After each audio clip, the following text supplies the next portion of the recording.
Salon na client, tapos praise God kasi nagpatuloy siya sa in-invite siya, tapos yung puso niya ba nandoon na para makinig din ang salita ng Panginoon. Amen. Tapos magpatuloy sa pag-church dito. Yes, amen. Glory to God. So, tawagan na natin siya para ipakilala kung gaano kabuti yung Panginoon sa kanyang buhay. Yes. So, tiyatawagan natin si Ma'am Miss Alaisa. Alaisa. Oh, palakpak!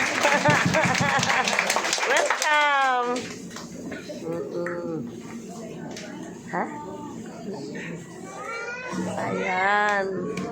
Hello po, good morning po. Good morning. Mga lahat, binabati ko po yung mga si LG fan. Happy Amen. 11th anniversary. Yeah, thank you, ma'am. Thank you. Napapasalamat po ako sa Panginoon sa kabutihan niya sa akin. Share ko lang po last December. Sabi po kasi yung doktor na sa mga hindi po pala nakakaalam, isa po akong dialysis patient, CKD stage 5 po. And last December, sabi po ng doktor, kailangan na nga daw pong as soon as possible, kailangan pong alisin yung IV catheter. So, kasi prone po siya sa infection. Tapos nun, ano po kami ng doktor sa Perpetual, and sabi po ng doktor sa akin, mahirap pong hanapan ng vein yung kamay ko, and sabi, kailangan daw po ng artificial na ugat. So, ang doon, siguro pumapatak 70,000 yung kailangan ng gastos. Kasi iba pa yung doctor's fee. So, ako kinabahan ako, saan naman ako kuha ng ganong halaga ng, ng pera. Then, after nun, sumabay pa yung IV catheter, nagka-infection po siya. So, ayun, kung ipa-plus, siguro umaabot 150,000 po yung gagastusin namin. So, ako naman, umiiyak ako, nag-pray ako kay God.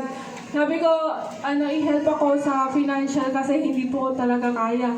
Then, after po nun, may nakilala po kami sa dialysis na mag-asawa. Sabi po, meron po silang kilalang doktor na magaling sa Asian po. Then, ang gastos lang po nila, nasa 30,000 sa fistula. Then, ayun, pumunta po kami doon sa Asian. Then, sabi po nila,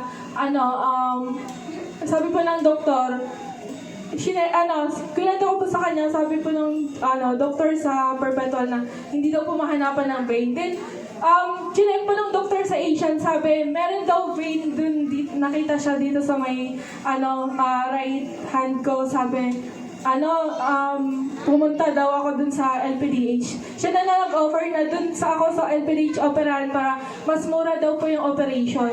Then, after po nun, sabi niya, bukod sa mahal, ayaw niya daw po akong paggamitin ng artificial ugat kasi bata pa nga daw po ako. 24 years old lang po ako. Then, after po nun, ang gastos lang po namin nasa 30,000. Then, share ko lang din po.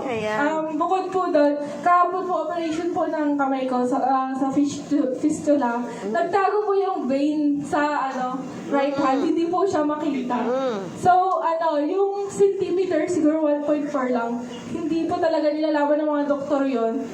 Then, kahapon, sobrang nagpapasalamat ako sa doktor na yun kasi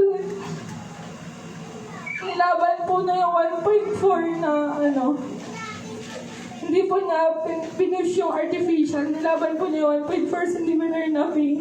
Tapos, ayun po. Parang binigyan po ako ng Panginoon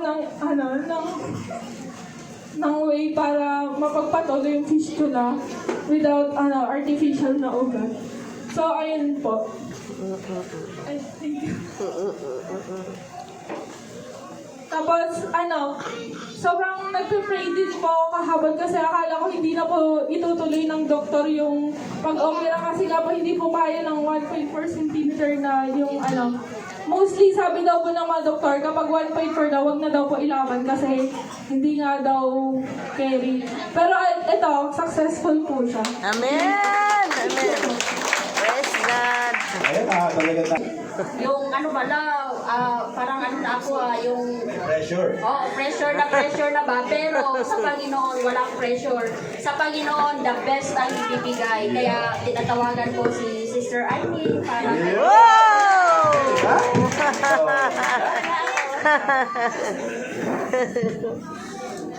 ko exempted. Good morning po sa lahat. Amen. Happy 11th anniversary po sa CLC Thank you. Fund. So it's my third successive year na naka-attend na dito sa sa anniversary ng CLC Fund. Kasi nandito kami mga 2021. So nagpapasalamat tayo sa Panginoon dahil sa church na to. Ang daming talaga, kumbaga ginamit ng Panginoon